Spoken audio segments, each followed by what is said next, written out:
India में आपका हार्दिक स्वागत है। आज आपकी मुलाकात करवाएंगे बिजवासन के विधायक भूपेंद्र सिंह जून से और जानेंगे विधानसभा में क्या काम हुए हैं। सर नमस्कार। नमस्कार। देखिए, विधानसभा में जहाँ तक सवाल है पानी का, सीवर का, राजनगर कंप्लीट है, उसमें हम 100% सप्लाई दे रहे हैं। सीवर का काम 100% हम कर चुके हैं। महिपालपुर में हमने शुरू किया यूजीआर नया 2020 में। उसके बाद महिपालपुर में 4 सोर्सेज से पानी जा रहा है। एक सोनिया विहार प्लांट से, दूसरा हैदरपुर प्लांट से, तीसरा ट्यूबवेल से और चौथा वो टैंकरों से। तो महिपालपुर में आज के दिन सबसे ज़्यादा पानी है।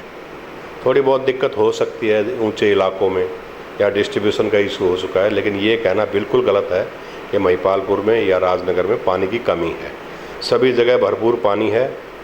कुछ समस्या है लोगों की कि जहाँ पानी नहीं पहुँच रहा, उसके कुछ कारण हैं, और सबसे बड़ा कारण ये है, जैसे राजनगर को ले हम, कि यहाँ इलीगल कनेक्शंस बहुत हैं। इलीगल कनेक्शंस, बिल्डर्स ने 4-4, 5-5 मंजिल के फ्लैट बना लिए, उन्होंने 15-15, 20-20 कनेक्शंस ले लिए, तो मोटर लगा के वो पानी खींच लेते हैं, और जो डोमेस्टिक यूज़ के कंज्यूमर्स हैं उनके यहाँ तक पानी नहीं पहुँच पाता। ये बात ठीक है।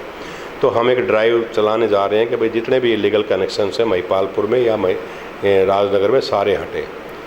इलीगल कनेक्शन की शिकायत और समस्या महिपालपुर में भी है, और सबसे बड़ा मिसयूज़ महिपालपुर में जो होटल्स हैं, अनऑथराइज्ड होटल्स हैं, वो दिल्ली जल बोर्ड का पानी कमर्शियली मिसयूज़ करते हैं इलीगली। हमने 2-3 बोरवेल जो उन्होंने कब्ज़ा किए हुए थे वो बंद करवा दिए, और हम एक ड्राइव एनफोर्समेंट विंग जो दिल्ली जल बोर्ड की है वो अभी काम शुरू करेगी।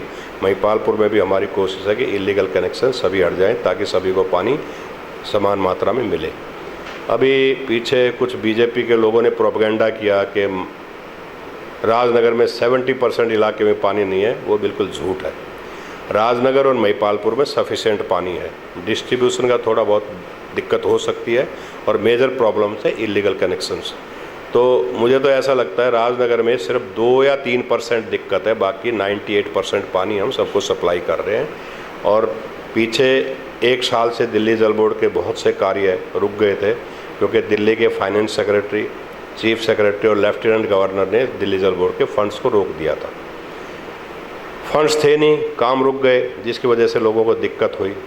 जब हमने ये विधानसभा में बात उठाई और चारों तरफ जब लोगों को लगा कि हाँ पानी की दिक्कत हो रही है, तो अब चीफ सेक्रेटरी ने कुछ पैसा दिल्ली जल बोर्ड को दिया है, 384 करोड़ पूरी दिल्ली के लिए। पैसा कम है, लेकिन इमरजेंसी के जितने भी मेंटेनेंस के वर्क हैं उनसे कराया जा सकता है, जो कि हमने शुरू कर दिए हैं। तो ये जो प्रोपेगेंडा किया जा रहा है, इलेक्शन का एक मतलब ढकोसला है, और वो इसी वजह से किया जा रहा है कि भाई इलेक्शन में इस बात को आगे बढ़ाया जाए। लेकिन राजनगर में अगर आप खुद जाके पता करेंगे, राजनगर में पानी की कमी नहीं है, और यही बात महिपालपुर में है। थोड़ी बहुत जिम्मेवारी लोगों की भी है कि भाई वो इलीगल कनेक्शन ना करें, और जो इतने इलीगल कनेक्शन किए हुए उनको कटवा दें, और रेगुलर कनेक्शन दिल्ली जल बोर्ड दे रहा है 1000 रुपये पर डोमेस्टिक यूज कंज्यूमर के लिए, वो रेगुलर कनेक्शन लें। पानी की समस्या के बारे में हम, सरकार भी चिंतित है, हम भी चिंतित हैं, लेकिन राजनगर और महिपालपुर में पानी की कमी नहीं है।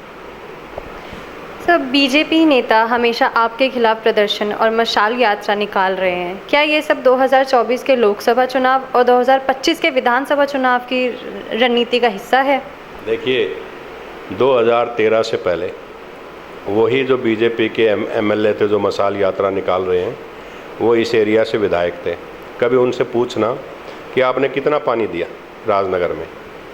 हमने तो यूजीआर, अरविंद केजरीवाल जी की सरकार आने के बाद राजनगर में सप्लाई पानी चालू हुई और मीठा पानी लोगों तक पहुंचना शुरू हुआ। ये बीजेपी के पास कोई मतलब मुद्दा नहीं है, कोई इशू नहीं है, तो ये मशाल यात्रा लेके चल दिए। वो विधायक बिजवासन के रहने वाले हैं, उन्होंने बिजवासन में ये मशाल यात्रा क्यों नहीं निकाली? क्योंकि उनके कंडक्ट के बारे में लोग सब समझते हैं, उसके गाँव वाले, और वहाँ वो बात उनकी नहीं चल पाती। उन्होंने कहाँ निकाला? राजनगर में। दूसरा कहाँ निकाला? महिपालपुर में। अपने गांव में निकाले, वो भी तो इसी एरिया में पड़ता है। और सबसे बड़ी बात यह है कि मैंने आने के बाद महिपालपुर में नया यूजीआर शुरू करवाया, जिससे लोगों को पानी मिलना शुरू हुआ। राजनगर में मैंने आने के बाद सीवर लाइन डलवाई और जगह जगह जो पानी की पाइपें नहीं थी वो करवाई। तो इन दोनों एरियाज़ में पानी की कोई कमी नहीं। और अब उस पूर्व बीजेपी के विधायक के गांव में मैं बहुत जल्द एक नया यूजीआर शुरू करवाने जा रहा हूं बिजवासन में। शायद इस साल के एंड तक वो शुरू हो जाएगा और उस गांव में भी लोगों को मीठा पानी मिलना शुरू हो जाएगा। हालांकि मैंने आने के बाद इतने बोरवेल करवा दिए हैं अलग अलग एरिया में कि किसी में पानी की कोई दिक्कत नहीं है। ये जानबूझ के एक प्रोपेगेंडा कर रहे हैं कि पानी नहीं है, पानी नहीं है। आप मुझे बताइए, आप जाके सर्वे कीजिए तीनों गाँवों में, बिजवासन, राजनगर और महिपालपुर में, आपको सब जगह लगेगा कि पानी खूब और अरविंद केजरीवाल जी की सरकार आने के बाद पानी उनको भरपूर मिल रहा है। सर, फंड से जूझ रही आपकी सरकार में आपने अपनी विधानसभा में कितने काम किए और कितने काम अभी तक पेंडिंग है और कब तक हो जाएंगे? देखिए, मैंने आपको बताया ना कि मैंने मैक्सिमम ट्यूबवेल जो है इस विधानसभा में आने के बाद लगवाए हैं। फंड्स की ज़रूर कमी हुई और पिछले 1 साल से हुई, और ये फंड्स की कमी सिर्फ मेरी विधानसभा में नहीं पूरी दिल्ली में हो गई, क्योंकि चीफ सेक्रेटरी, फाइनेंस सेक्रेटरी और एलजी ने फंड्स इसके जल बोर्ड के रोक दिए।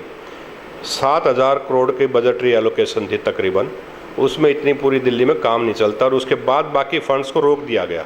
अब जब इन लोगों के प्रेशर पड़ा, मीडिया में आया, सब जगह बातें चली, तो इन्होंने 384 करोड़ रुपया अभी दिया है, जिससे मेजर वर्क कोई नहीं हो सकता। इमरजेंसी के मेंटेनेंस वर्क हम करा पाते हैं।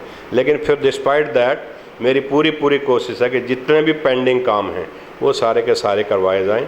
मेरा एक एरिया है जो फंड की वजह से रुका हुआ है, रंगपुरी गांव में सीवर लाइन डालना, शाहबाद मोहम्मदपुर में सीवर लाइन डालना और सालापुर में जो है सीवर लाइन डालना। वो भी काम, एक तो डीडीए लैंड अलॉट नहीं कर रहा है, दूसरा फंड्स की वजह से रुके हुए हैं, जो कि बहुत ज़रूरी काम है। बाकी जहाँ तक ट्यूबवेल का सवाल है, मुझे नहीं लगता कि आज तक किसी भी विधायक ने इतने ट्यूबवेल कराए होंगे या इतनी लाइन बिछाई होंगी। जहाँ तक सवाल है सड़कों का और नालियों का, अनअप्रूव्ड जितने भी हमारे 12 से 15 कॉलोनीज़ हैं, आज के दिन हर कॉलोनी में हम सड़कें बिछा चुके हैं। तो फंड्स की दिक्कत ज़रूर रही है दिल्ली की सरकार को, एलजी की तरफ से या चीफ सेक्रेटरी की तरफ से, लेकिन हमने धीरे धीरे करके काम को रुकने नहीं दिया और काम चल रहा है।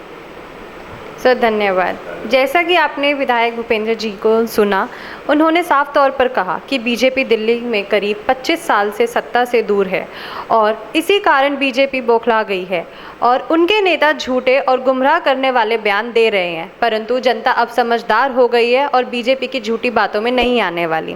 आज के लिए बस इतना ही। कल फिर मिलेंगे नई मुहिम के साथ और नई खबरों के साथ। तब तक के लिए जय हिंद, जय भारत।